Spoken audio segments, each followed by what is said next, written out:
nggak mau mencari dalil, nggak mau mencari alasan. Bagaimana imannya?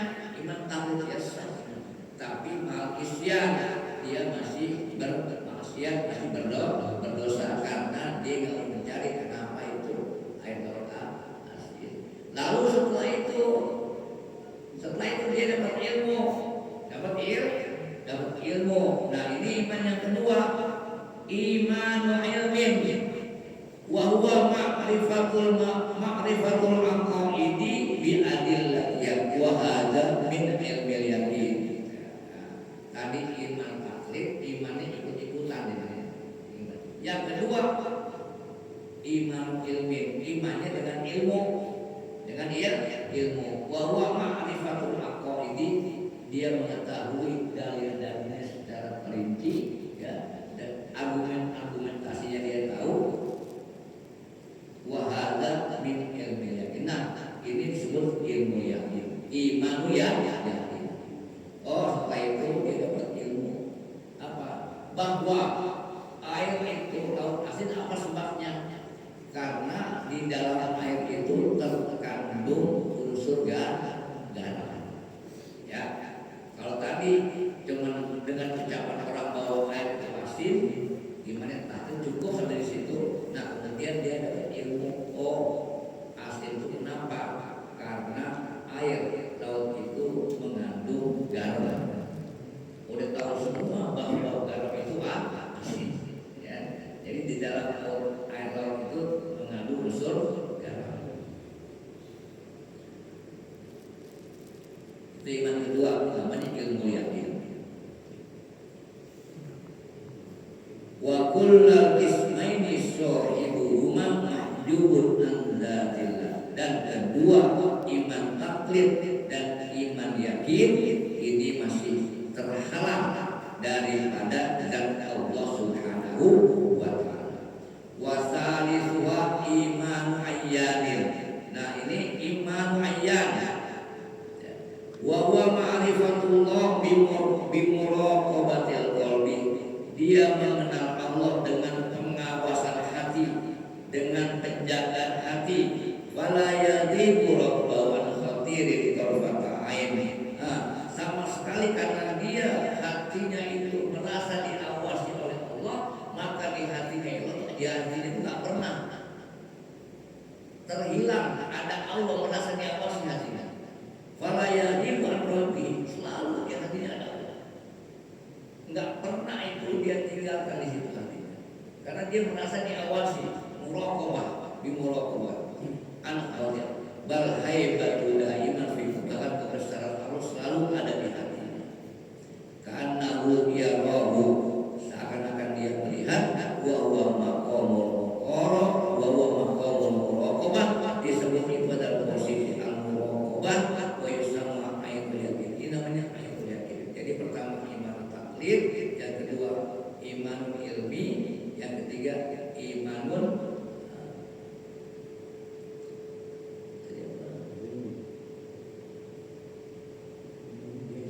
ainul yakin. Iman ayyan, dia mengetahui secara detail. Jadi tadi pertama iman taklid adalah air laut asin. Yang kedua ilmu yakin. Oh, air laut asin itu karena mengandung unsur garam. Yang ainul yakin, imanul ayyan, itu dia datang ke laut, dia cobain itu air, dia cicipin itu air. Oh, benar, air ini adalah asin. Jadi iman yakin. Ya. Yang pertama iman taklid, yang kedua imanul ma'rifah, imanul ilmin, yang ketiga sama ainul yakin atau imanul ayyan. Jadi sebab kedalil. Jadi yang pertama dia iman taklid itu mengatakan bahwa air laut asin. Yang kedua, oh asin itu karena air laut mengandung unsur garam. Yang ketiga itu dia katakan dia cobain langsung air itu asin. 100% dia percaya, keyakinan kagak goyah karena dia udah cobain ya, udah cobain. Rabi'ah iman hakim wa huwa ru'yatullah ta'ala biqalbihi. Dia melihat Allah dengan hatinya. Iman hakim. Wa huwa ma'na qouli ta'ala yara rabbahu fi kulli syai'in wa huwa maqamul musyahadah. Iman yang keempat adalah iman hakim, hakikoh. Iman hakikoh, dia melihat Allah dengan hatinya. Seperti apa dikatakan orang-orang arif, yara rabbahu fi kulli syai'in. Dia melihat Allah di dalam segala sesuatu. Dia melihat sesuatu, di situ ada Allah, ada Allah. Artinya apa? Ketika yang pertama tadi air itu asin, yang kedua ilmu yakin, air itu asin karena mengandung unsur garam. Yang ketiga ainul yakin, karena saya udah coba airnya, asin. Yang keempat hakikatul iman, iman hakim bahwa asinnya garam ini tidak timbul secara tiba-tiba, tapi asinnya ini ada yang menciptakan, yaitu Allah Subhanahu wa ta'ala. Ini namanya hakikatul iman, iman yang sebenarnya. Jadi tingkatan iman ada iman taklid, iman ilmin, iman a'yan, dan iman hakim. Nah, iman hakim ini mengatakan bahwa asinnya air laut ini adalah dari Allah Subhanahu wa ta'ala. Maka seakan-akan dia melihat zat Allah, seakan-akan, karena segala sesuatu yang dia lihat adalah Allah. Enggak bedanya kita lihat meja. Meja ini tadinya bambu, kayu, sekarang jadi meja. Ada yang bikin kan? Ada yang bikin tukang meja. Jadi kalau kita lihat meja, kita tahu bahwa meja ini ada yang bikin. Kalau meja aja kita tahu ada yang bikin, apalagi air laut. Bagaimana air laut bisa asin kalau tidak Allah yang menjadikan asin? Tapi hati-hati, yang kita bilang kita lihat meja, lihat Allah nggak bisa.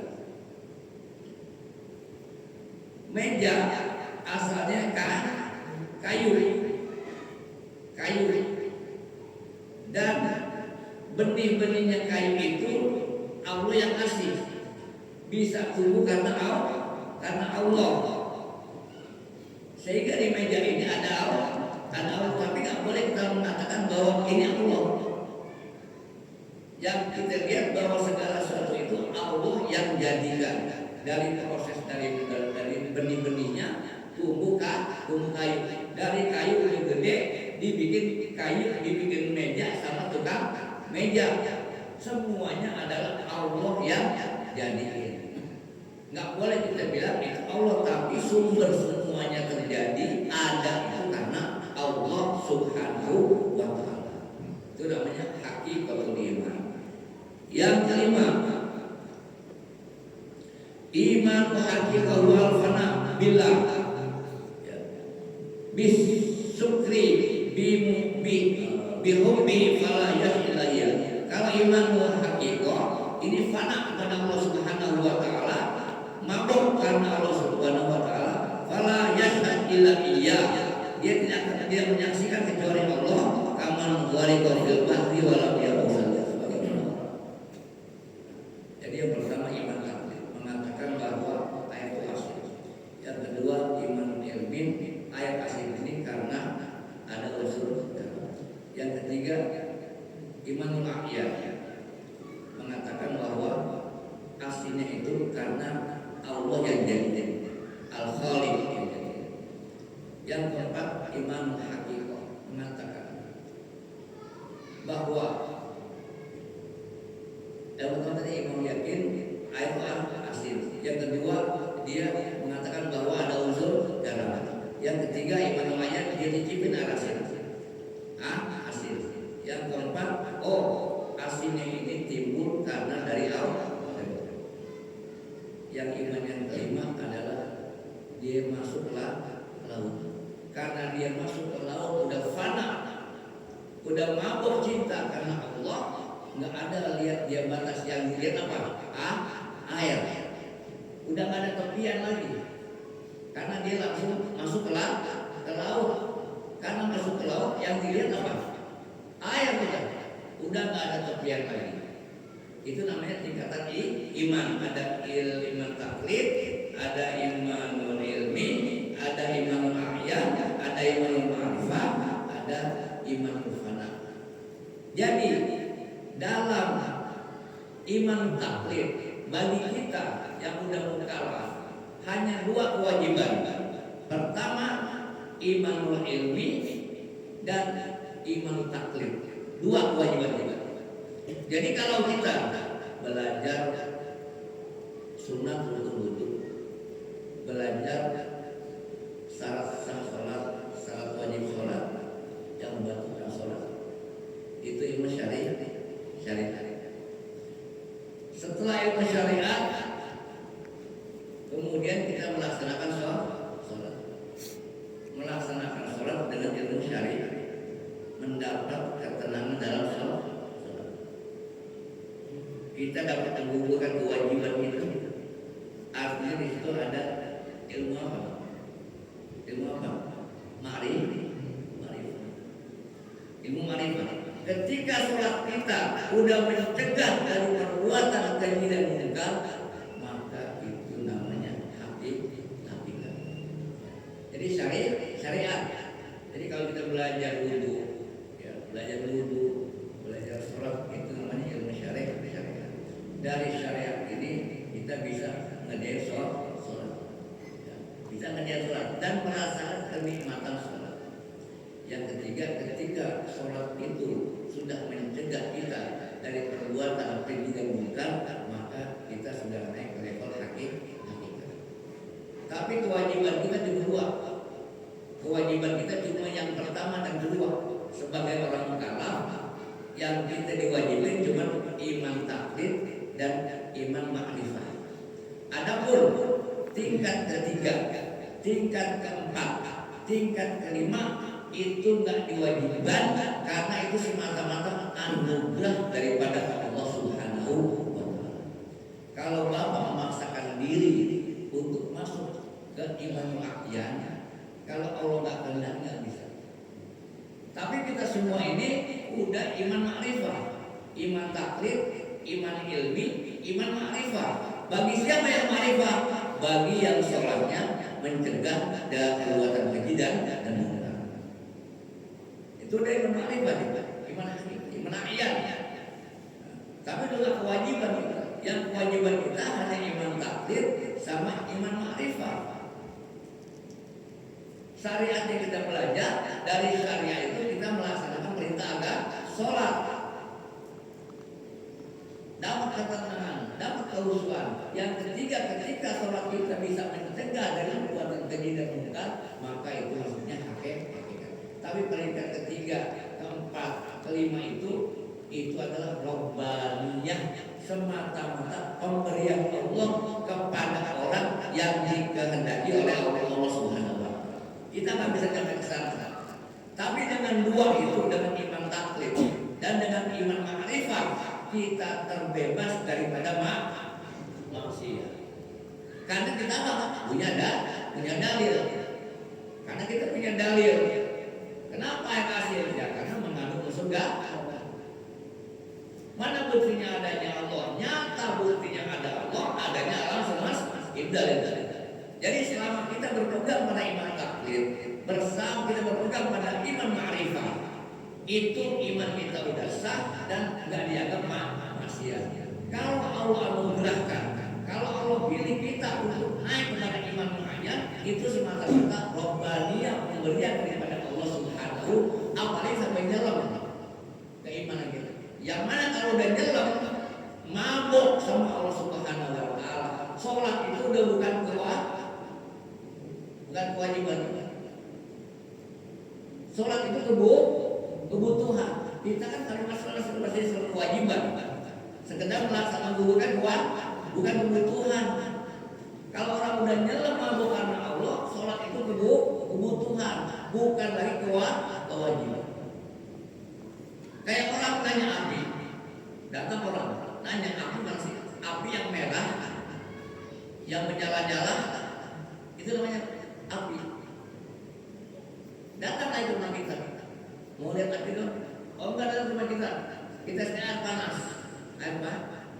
Oh, air panas banget. Biasanya air dingin. Ya, ini saya masak dengan api. Oh, berarti api ini menimbulkan panas. Belum tahu apinya. Yang pertama dia pengen tahu api, kita bilang api itu merah, menyala-nyala, tahu apinya. Datang ke rumah kita kasih air panas, dipegang-pegang mas. Biasa air dingin, dia bilang di rumah, ya ini saya masak dengan api. Oh, berarti api menimbulkan panas. Ngomong lagi, saya mau lihat apinya dong, bawa dia ke dapur. Kasih lihat air yang golak-golak. Ini air golak-golak. Ya inilah saya masak dengan api. Oh, berarti api bisa membuat air golak. Mana apinya? Dia belum lihat apinya, kayak api. Baru lihat apinya. Oh, ini namanya api. Namanya api. Ketika dia pengen fana kepada Allah, ketika pengen dia tenggelam dalam kecintaan kepada Allah, dia pegang apinya. Dia pegang. Baru rasa panas. Jadi kalau kita kan dari sini dulu, kalau yang itu kan dari sini. Jadi ketika kita pengen fana, ya begitu, kita pegang apinya, baru rasa panas. Itulah yang fana. Kita bilang kawin itu enak. Oh iya, enak ya. Perempuan sama laki-laki. Terus dia lihat, lalu siapa? Ini buktinya. Ini buktinya kan kawin dapat anak. Saya pengen melakukan pendekatan, pengawasan. Oh gitu, cari perempuan deketin, tidak melakukan. Ya. Merokok. Tadi teman aku keluar merokok. Habis merokok masukin kamar, buka bajunya, musyahadah. Baru masukin jadi anak namanya. Begitu istilahnya keimanan. Jadi iman itu bisa dilogikakan. Bagaimana untuk mencapai keimanan yang taklid, iman ma'rifah, iman a'yan, iman hakikat, dan fana kepada Allah Subhanahu wa Ta'ala. Jadi apa ya? Arti yang apa? Ya. Jadi iman berkurang pada kondisi kita saat ini, kita hanya pada iman taklid dan pada iman ma'rifah. Enggak belum sampai pada iman a'yan. Kalau kita semua udah bisa benar-benar menghindari maksiat, sholat kita bisa mencegah dari perbuatan tidak bukan, itu namanya sampai kepada iman a'yan. Yang itu adalah anugerah daripada Allah Subhanahu wa Ta'ala. Karena banyak juga yang belum bisa menghindari maksiat. Maksiat itu bukan cuma maksiat, tapi maksiat sampai ke hati. Bukan maksiat mata semata, bukan maksiat telinga semata, bukan maksiat mulut semata, bukan maksiat tangan semata, bukan maksiat kaki semata. Tapi ukurannya adalah sampai maksiat hati. Itu naik ke iman a'yan. Dari iman a'yan ke iman hakiki, baru fana kepada Allah Subhanahu. Nah kalau udah fana, maka sholat itu bukan lagi kewajiban, tapi adalah kebutuhan. Udah gak ada buruk sangka. Sama Allah, sama orang aja udah gak berusaha. Karena udah gak lihat orang dia. Yang dilihat Allah. Kalau kita lihat gunung eksotis indah, jangan gunungnya kita gunung cakep bukan. Subhanallah. Yang kita lihat orang cantik, orang cantik yang kita puji. Tapi kita kan ada salah. Oh cakep mobil, bukan cakep ini. Kita sudah jangan puji ini. Bukan Allahnya. Puji Allahnya dulu. Puji Allah. Yang kita puji subhanallah ta'ala. Makanya kalau orang-orang cari ilmu di laut, di gunung itu jangan puji itu, puji Allah yang itu